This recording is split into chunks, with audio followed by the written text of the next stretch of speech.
En avril 2021, avec Sœur Chen, je prêchais fréquemment l'Évangile. Comme j'avais déjà un peu d'expérience dans ce domaine, j'ai commencé à avoir de meilleurs résultats qu'elle après quelque temps.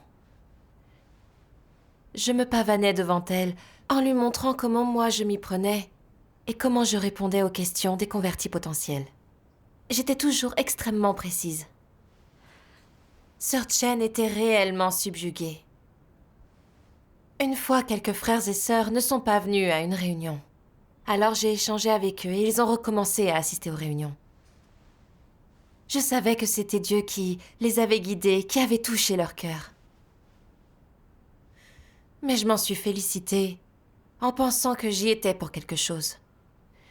Et je m'en suis vantée auprès de Sœur Chen en lui disant « Je m'en suis remise à Dieu, j'ai discuté avec eux et ils ont voulu revenir aux réunions. » Elle a dit avec beaucoup d'admiration « Dieu soit loué, tu es doué pour résoudre les problèmes. » Et je dois dire que j'ai adoré entendre ça. Une autre fois, elle n'a pas pu répondre aux questions de quelqu'un devant qui elle prêchait. Et ça l'a vraiment découragée. Je lui ai demandé de m'expliquer ce qu'elle lui avait dit. Et elle m'a résumé la discussion. J'ai pensé alors qu'elle manquait d'expérience. Ce n'étaient que des questions simples, et moi j'y aurais répondu en peu de temps. Je devais la former, lui montrer comment moi je faisais pour prêcher l'Évangile. Je lui ai expliqué comment échanger plus efficacement avec les gens. Sœur Chen a apprécié mes explications. Elle a dit qu'elle avait vraiment des lacunes et m'a demandé de l'aider davantage. J'ai dit qu'on devait s'en remettre à Dieu. Mais intérieurement, j'étais très fière de moi. J'avais l'impression de faire du bon travail. Au cours d'une réunion, une dirigeante nous a demandé ce qu'on avait appris dans notre devoir récemment. Sœur Chen a dit qu'elle avait compris qu'elle avait encore de nombreuses lacunes et qu'il y avait beaucoup de questions auxquelles elle ne savait pas répondre. Elle a aussi témoigné que je trouvais très vite des paroles de Dieu pour échanger. La dirigeante a hoché la tête et m'a souri. Je savais bien que j'avais fait du très bon travail récemment. Et je mourais d'envie de montrer à la dirigeante tout ce que je savais et que j'étais capable de répondre aux questions que les gens posaient. J'ai volontairement interrompu leur échange pour dire « Il est parfois très dur de répondre à certaines questions. » La dirigeante a dit « Quelles questions ?» Alors je me suis immédiatement creusé la tête pour trouver les questions qui mettraient le mieux mes aptitudes en valeur. J'ai choisi les plus compliquées que j'ai trouvées pour que la dirigeante se dise que je pouvais répondre aux questions difficiles et que j'étais très intelligente. Puis, j'ai commencé à parler en gesticulant, toute rayonnante de joie, pour leur expliquer comment je répondais aux questions des gens et comment je m'y prenais pour finalement réussir à les convaincre.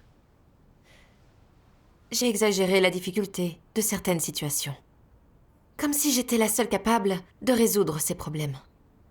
Je voulais que la dirigeante pense que je comprenais la vérité, que parmi ceux qui prêchaient l'Évangile, j'étais la meilleure. La dirigeante et les autres frères et sœurs m'ont félicitée, et j'ai vraiment adoré ça. Après nous avoir interrogés sur nos prêches, la dirigeante a commencé à échanger sur les principes avec nous. Alors qu'elle n'avait dit que quelques mots, j'ai pensé que j'avais des expériences pertinentes que je devais partager. Si j'attendais la suite de la discussion, je n'aurais plus l'occasion d'en parler. Comme j'étais impatiente de leur voler la vedette, j'ai dit « Ce n'est pas tout, je n'ai pas terminé ». J'ai alors résumé mon expérience et expliqué comment j'avais réussi à convertir plusieurs personnes. Tout le monde me regardait en hochant la tête, et plus je parlais, plus je m'animais. Des frères et sœurs sont intervenus pour partager leurs opinions, mais je n'en ai pas vraiment tenu compte. Je pensais qu'ils n'étaient pas très perspicaces et n'avaient pas d'idées intéressantes. J'ai continué à exposer mon point de vue, sans leur laisser une chance de parler. Tout ce que je voulais, c'était déverser mon expérience sur eux, pour que la dirigeante finisse par voir que j'étais douée, capable de chercher les principes dans mon devoir et que j'avais beaucoup de talent. Alors que j'étais en train de parler, je me suis rendu compte que j'étais peut-être en train de me vanter. J'ai donc essayé de me calmer et d'évoquer un peu ma corruption et mes propres erreurs. Mais en même temps, je me disais que ces méthodes concrètes devaient être partagées pour le bien de tous, que c'était mon expérience de terrain. Je ne pouvais pas m'interdire d'échanger par peur de me vanter. Cette pensée m'a incité à continuer mon discours. Alors j'ai vu la dirigeante hocher la tête et les autres avoir l'air d'accord aussi. Alors j'ai vraiment adoré ça. Au final, pendant cette réunion, tous mes frères et sœurs m'ont simplement écouté parler. En plus de ça, au sein de ces réunions, il m'arrivait rarement de parler de mes états négatifs aux autres ou de mentionner mes échecs. J'avais l'impression que ça aurait nui à mon image. Je choisissais soigneusement mes réussites. Après quelques réunions, tout le monde s'est dit que j'étais douée pour prêcher. Des frères et sœurs ont commencé à s'en remettre à moi. Ils m'ont demandé de m'entretenir personnellement avec des gens qui campaient vraiment sur leur position. J'ai encore plus aimé ce travail et j'ai adoré le sentiment d'être admirée. Moi aussi, j'ai souvent le même comportement que toi. Parfois, je m'en rends compte, mais je ne peux pas m'empêcher de vouloir me vanter. Continue, qu'as-tu fait ensuite? On t'écoute. Alors que j'étais très contente de moi, j'ai subi la discipline de Dieu. J'ai commencé à rencontrer beaucoup d'obstacles et je n'arrivais plus à rien. J'ai repensé au fait que j'avais tendance à me vanter et à m'afficher devant les autres pendant les réunions. Et voilà que maintenant je commençais à m'enliser. Dieu se cachait-il de moi parce que je le dégoûtais? Je me suis ouverte à Sœur Chen au sujet de mon état. Et elle a dit « Depuis que je te connais, j'ai vu que tu avais tendance à te vanter.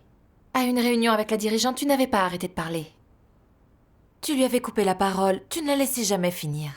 Et je n'ai pas pu poser une seule question. Je me suis vraiment sentie inférieure à toi en entendant ton expérience de prêche. Ça a été horrible de l'écouter me dire ça. Je ne savais pas que le fait de me vanter la ferait se sentir aussi entravée. Est-ce que ce n'était pas faire le mal? Je me suis présentée devant Dieu pour me remettre en question.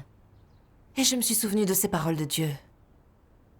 Tous ceux qui déclinent s'exaltent même et se rendent témoignage à eux-mêmes. Ils se vantent et s'auto-glorifient constamment. Et ils n'ont absolument pas pris Dieu à cœur. Avez-vous une quelconque expérience de ce dont je parle? Beaucoup témoignent toujours d'eux-mêmes. J'ai souffert de toutes ces manières, fait tout ce travail. Dieu m'a traité de ces manières, m'a demandé de faire ces choses. Dieu a une autre opinion de moi. À présent, je suis comme ceci et comme cela. Il parle volontairement avec un certain ton et adopte certaines postures. Enfin, certains finissent par penser que ces gens-là sont Dieu. Quand ils en sont arrivés là, le Saint-Esprit les a déjà abandonnés. Pendant ce temps, même s'ils sont ignorés et non chassés, leur destin est fixé et la seule chose qu'ils puissent faire, c'est d'attendre leur punition. Amen. Amen. Ces paroles de Dieu m'ont complètement bouleversée. J'avais rencontré de nombreux obstacles et je ne sentais pas la direction de Dieu. C'était parce que j'avais sûrement dégoûté Dieu par mes vantardises. Oui. Oui. Le tempérament juste de Dieu ne tolère pas les offenses. Tout à fait. Tout cela m'a effrayée. Je savais bien que Dieu m'abandonnerait si je continuais. Alors je devais chercher la vérité pour résoudre ce problème. Qu'as-tu lu dans les paroles de Dieu et comment as-tu abordé le problème? Oui. J'ai lu un passage des paroles de Dieu qui expose les antéchrists.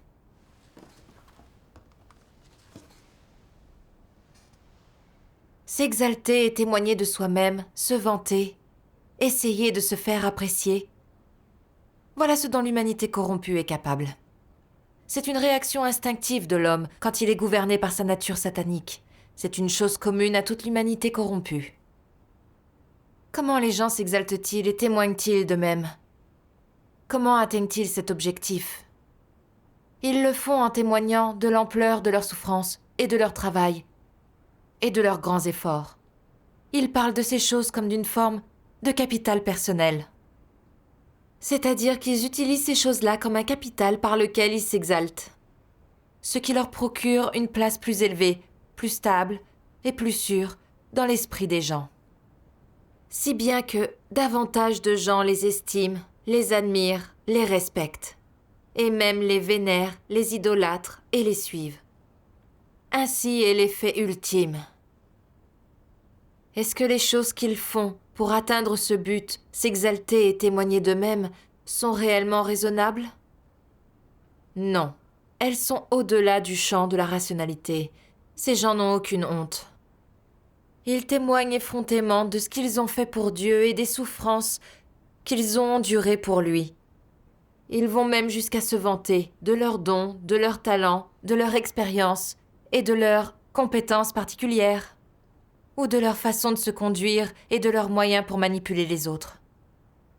Leur méthode pour s'exalter et témoigner d'eux-mêmes consiste à se vanter et à rabaisser les autres. Ils se dissimulent et se camouflent également, cachant délibérément leurs points faibles, leurs lacunes et leurs échecs. De telle sorte qu'on ne voit jamais autre chose que leur côté lumineux. Ils n'osent pas le confier quand ils se sentent négatifs, ni s'ouvrir et échanger avec les autres. Ils font de leur mieux pour cacher les erreurs qu'ils commettent aux yeux des autres. Ils ne mentionnent jamais le mal qu'ils ont causé à la maison de Dieu dans le cadre de l'accomplissement de leurs devoirs. Cependant, dès qu'ils ont apporté quelques contributions mineures ou obtenu quelques succès modestes, ils sont prompts à le faire remarquer. Ils sont impatients de faire savoir au monde entier combien ils sont capables, combien leur calibre est élevé, combien ils sont exceptionnels et valent mieux que le commun des mortels. N'est-ce pas là une façon de s'exalter et de témoigner de soi-même? Amen. Amen. N'avais-je pas passé mon temps à m'afficher et à m'exalter, exactement comme Dieu le décrivait? Je n'étais pas en train de témoigner de Dieu. Je ne faisais que me vanter pour que les gens m'admirent. Je me servais de l'évangélisation comme d'un capital personnel, me croyant plus intelligente et éloquente que les autres, juste pour me donner un spectacle. Quand je réussissais des choses, je me vantais devant la sœur avec laquelle je travaillais de pouvoir résoudre les problèmes. Et lorsque je la voyais subir des échecs, je lui parlais de mon expérience personnelle. Je me vantais devant elle, en mettant constamment en avant mes aptitudes. Je prétendais vouloir lui apporter mon aide, alors que je ne faisais que me mettre en valeur. Je voulais qu'elle pense que je valais mieux qu'elle. Et finalement, elle s'est limitée et elle s'est sentie assez négative. Elle comptait sur moi dans son devoir plutôt que sur Dieu. Oui.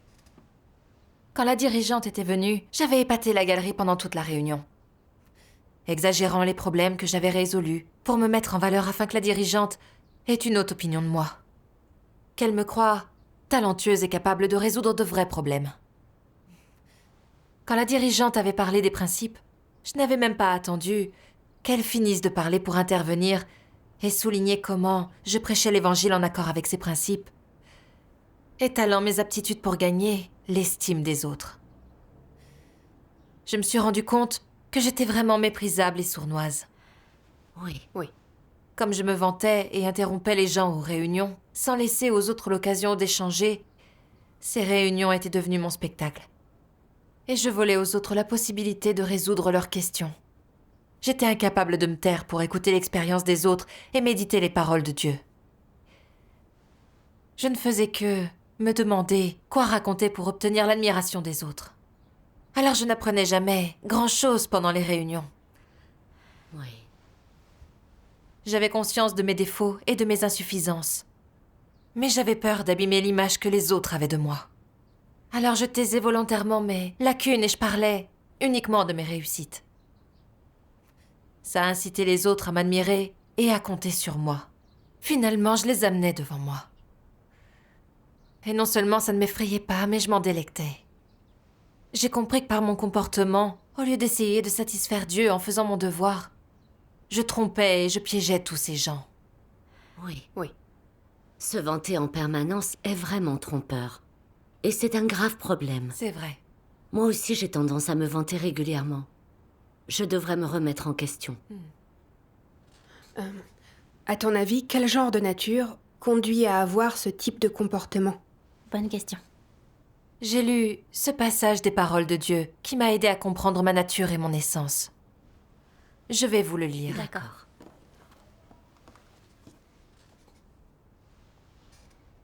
Certains idolâtrent particulièrement Paul. Ils aiment sortir et faire des discours et travailler. Ils aiment assister à des rassemblements et prêcher, et ils aiment que les hommes les écoutent, les adorent et gravitent autour d'eux. Ils aiment avoir un statut dans l'esprit des autres, et ils aiment cela quand les autres valorisent l'image qu'ils présentent d'eux. Examinons alors leur nature. À partir de ces comportements, quelle est leur nature? Si ces personnes se comportent vraiment comme cela, ça montre qu'elles sont arrogantes et vaniteuses. Elles n'adorent pas Dieu du tout. Elles sont à la recherche d'un statut plus élevé, veulent avoir de l'autorité, posséder les autres et avoir un statut dans leur esprit. C'est l'image classique de Satan. Les aspects de leur nature qui se distinguent sont l'arrogance et la vanité, le refus d'adorer Dieu et le désir d'être adoré par les autres. De tels comportements peuvent te donner une vision claire de leur nature.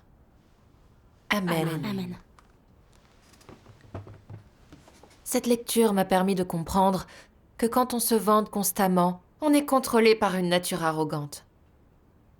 J'ai adoré le sentiment d'être admiré et soutenu dès mon enfance. C'est pour ça que je l'ai toujours recherché dans la vie. J'ai continué après avoir gagné la foi, en me vantant et en m'affichant à la moindre occasion. Je m'en suis délectée et j'étais ravie quand je voyais quelqu'un me regarder avec admiration.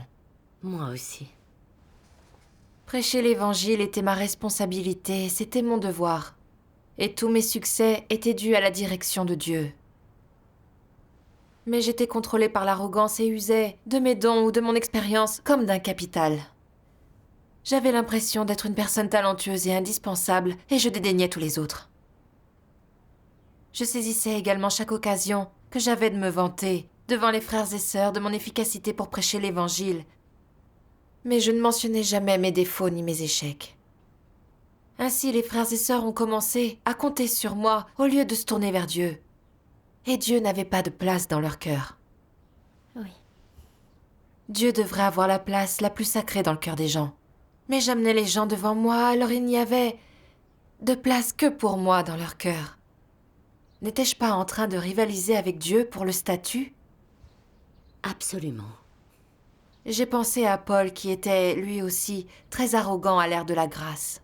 Il n'a jamais exalté le Seigneur Jésus-Christ dans ses épîtres et n'a pas témoigné de ce que l'œuvre du Seigneur Jésus avait fait pour l'humanité. Il n'a fait qu'exagérer ses dons et son calibre, piégeant ainsi les autres pour qu'ils l'admirent et qu'ils le suivent. Oui. Il a témoigné qu'il n'était pas inférieur aux autres apôtres. Et il a fini par dire qu'il vivait comme Christ, ce qui a offensé le tempérament de Dieu. Bien sûr. Comme il s'exaltait constamment lui-même, Paul a incité les gens à l'aduler. Au point que pendant 2000 ans, les croyants ont traité ces paroles comme les paroles de Dieu lui-même. Comme la base de leur foi ou encore les principes à mettre en pratique. Ces paroles ont surpassé les propres paroles de Dieu pour eux, Dieu n'étant plus qu'un homme de paille. Paul a fini par devenir le premier antéchrist, et il a été puni par Dieu. Bien Tout à sûr. fait. Je me suis rendu compte que j'étais exactement comme Paul. Je n'exaltais pas Dieu dans mon devoir. Je ne faisais que me vanter et piéger le cœur des gens. En quoi était-ce faire un devoir? Je dirigeais simplement mon entreprise. Je luttais obstinément contre Dieu pour une position. C'est offenser gravement Dieu que de faire ça. Oui. Oui. À ce stade, j'ai vraiment eu peur. Et j'ai vu à quel point cela était dangereux. Je me suis présentée devant Dieu et j'ai prié. Je ne veux pas vivre contre toi, piégée par mon tempérament corrompu. S'il te plaît, discipline-moi si je recommence à me vanter. Oh Dieu, je t'en prie, guide-moi pour que je puisse me comprendre profondément. Amen. Amen. Plus tard, j'ai lu un passage des paroles de Dieu qui m'a vraiment fait honte.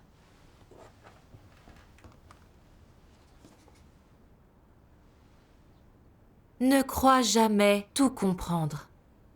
Je te dis que tout ce que tu as pu voir et expérimenter est insuffisant pour que tu comprennes ne serait-ce qu'un millième de mon plan de gestion. Alors pourquoi cette arrogance? Sache que cet infime talent et ce savoir minime que tu possèdes sont insuffisants pour que Jésus les utilise un seul instant de son œuvre. Combien d'expériences as-tu réellement?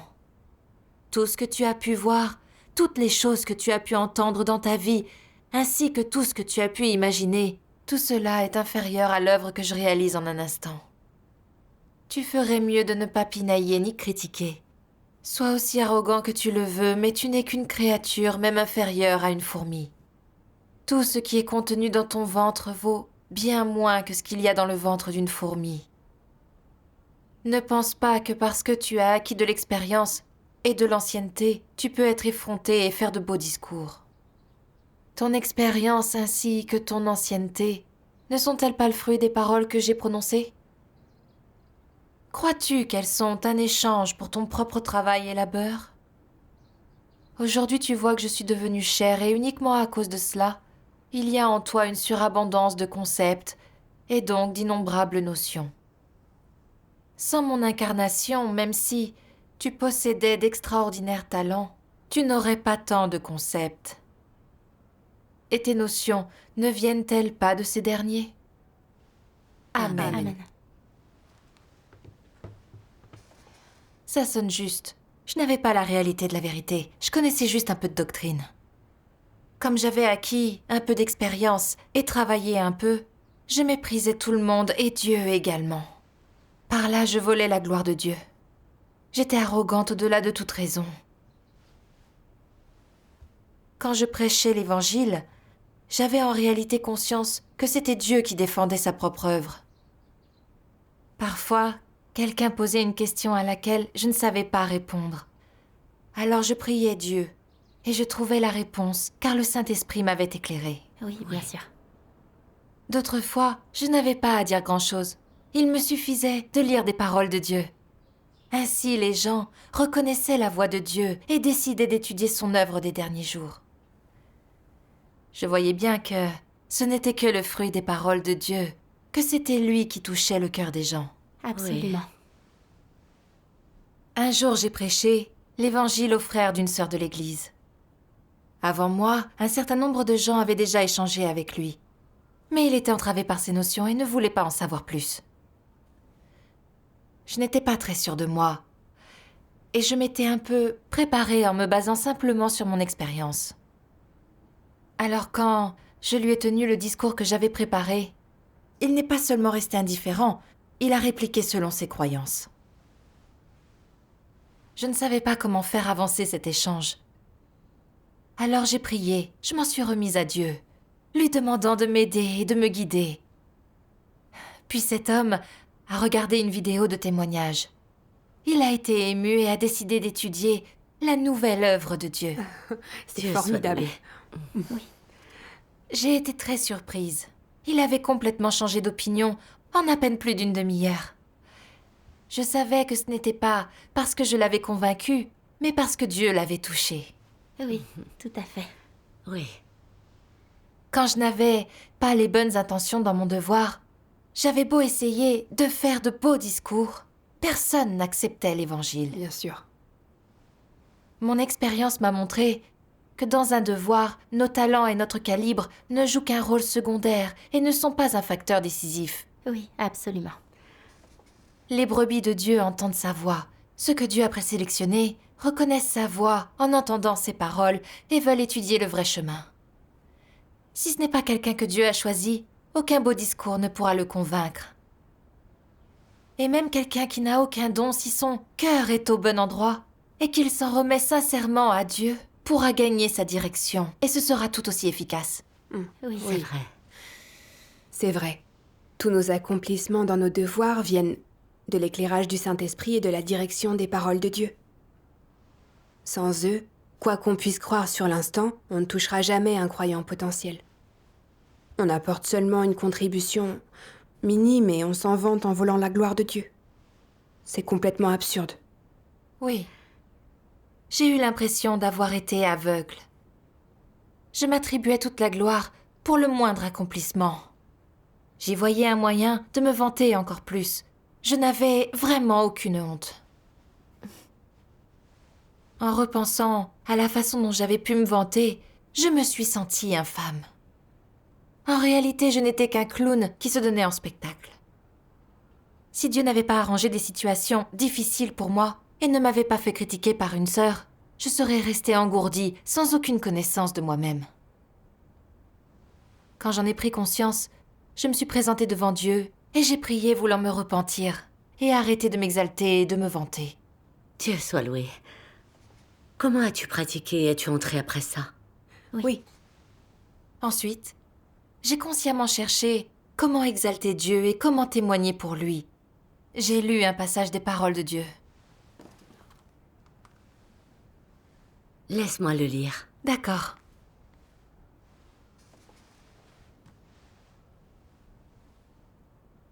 Quand vous témoignez, vous devriez parler de la manière dont Dieu juge et châtie les gens, des épreuves qu'il utilise pour épurer les gens et changer leur tempérament. Parlez aussi de la corruption révélée dans votre expérience, de tout ce que vous avez enduré, de la manière dont vous avez été finalement conquis par Dieu. Parlez de la connaissance réelle que vous avez de l'œuvre de Dieu et de la manière dont vous devriez rendre témoignage à Dieu et lui rendre son amour. Vous devriez mettre du contenu dans ce genre de langage tout en le formulant de manière simple. Ne parlez pas de théories creuses, parlez de façon plus terre-à-terre, parlez avec votre cœur. C'est de cette façon que vous devez vivre. Ne vous munissez pas de théories creuses qui paraissent profondes dans l'effort de vous mettre en valeur. Ce faisant, vous avez l'air très arrogant et absurde. Vous devez parler davantage de choses réelles, tirées de votre expérience réelle et authentique, et avec votre cœur. C'est des plus profitables pour les autres et des plus convenables de voir. Amen. Amen. Ces paroles de Dieu m'ont montré que pour exalter Dieu et témoigner pour lui, on doit témoigner de son œuvre, de son tempérament. Parler de notre propre corruption et de notre rébellion, ainsi que de ce qu'on a appris sur nous-mêmes grâce au jugement de ces paroles. Ça permet aux autres de gagner en discernement, car grâce à cela, ils voient la justice de Dieu ainsi que son amour pour nous. Mais quand j'avais raconté mon expérience, je n'avais parlé que de mes réussites dans l'évangélisation. Presque jamais de la corruption que j'avais révélée ou de la manière dont j'avais résisté à Dieu. Je ne témoignais pas de Dieu. Je devais montrer mon vrai visage, révéler la manière dont je me vantais et m'affichais. Mettre à nu mes difficultés, mes lacunes dans l'évangélisation et dire comment l'esprit me guidait. Je devais partager tout ça. Pour que les autres voient qui j'étais vraiment et qu'ils voient également comment Dieu œuvre. C'est ainsi qu'ils auraient la foi pour s'en remettre à Dieu dans leur devoir, pour gagner sa direction. Formidable. Lorsque je me suis enfin ouverte de cette manière, les autres se sont rendus compte que non plus n'avaient pas vraiment Dieu dans leur cœur. Ils ont voulu changer et s'en remettre à Dieu dans leur devoir. Après ça, j'ai regardé une vidéo des paroles de Dieu. Visionnons-la ensemble. Avec joie.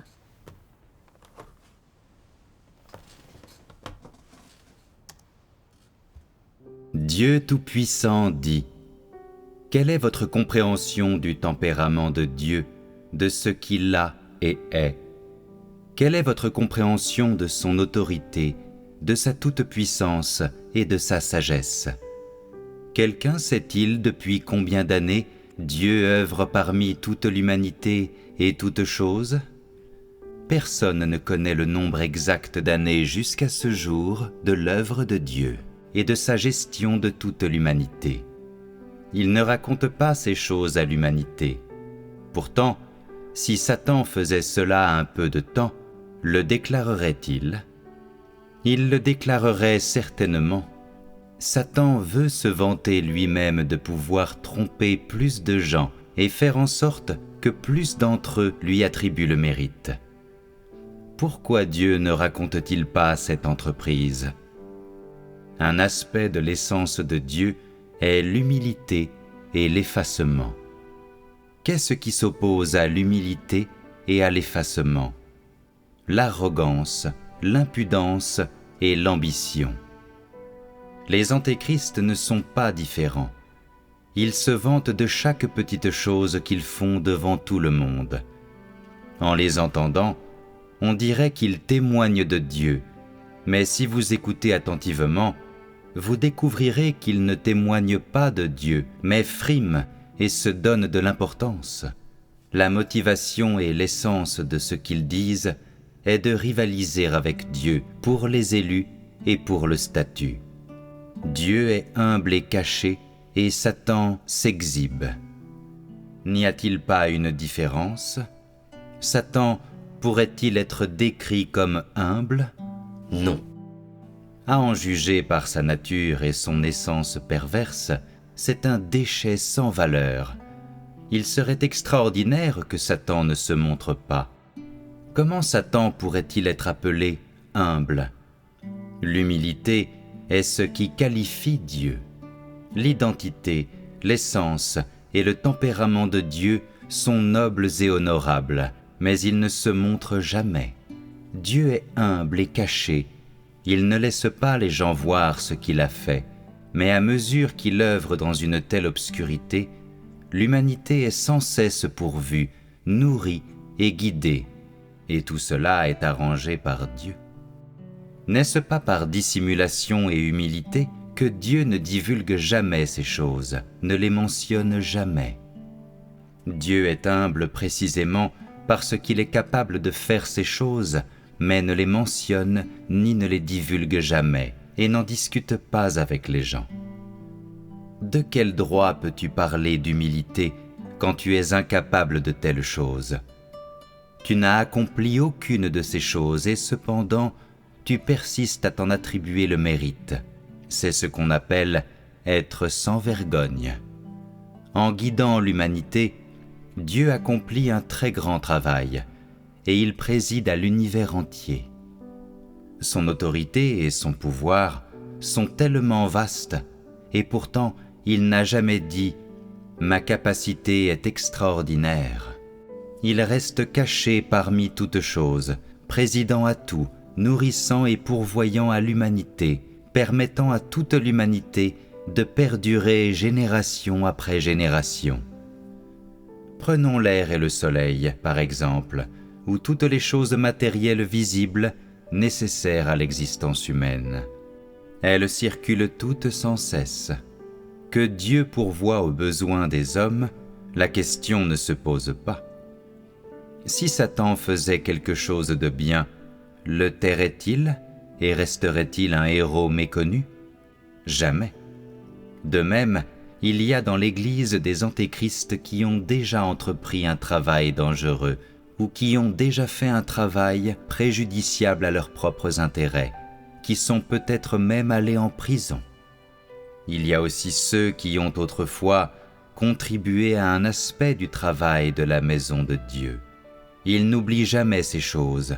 Ils pensent qu'ils méritent de la reconnaissance à vie pour cela. Ils pensent que c'est le capital de leur vie, ce qui montre à quel point les gens sont petits. Les gens sont petits et Satan est sans vergogne. Amen. Amen. En voyant que Dieu était aussi humble et caché, j'ai vraiment eu honte de moi. Même si Dieu est suprême, il est devenu chair et est venu sur terre, exprimant des vérités pour sauver l'homme. Malgré la grandeur de son œuvre et le nombre de ses vérités, il ne s'est jamais vanté. Il a uniquement veillé sur l'humanité en silence. L'essence de Dieu est incroyablement bienveillante. C'est vrai. C'est vrai. Je ne suis rien du tout, rien de plus qu'un grain de poussière. Mais je mourrais d'envie d'être admirée et lutter contre Dieu pour avoir ma place. Je me vantais de tout ce que je faisais de crainte que les autres ne le voient pas. Clairement, c'est Dieu qui fait tout le travail et moi, je ne fais que coopérer avec lui. Je volais éhontément la gloire de Dieu en me vantant et en étalant constamment mes talents et mes compétences. J'égarais les gens, je voulais les éloigner de Dieu.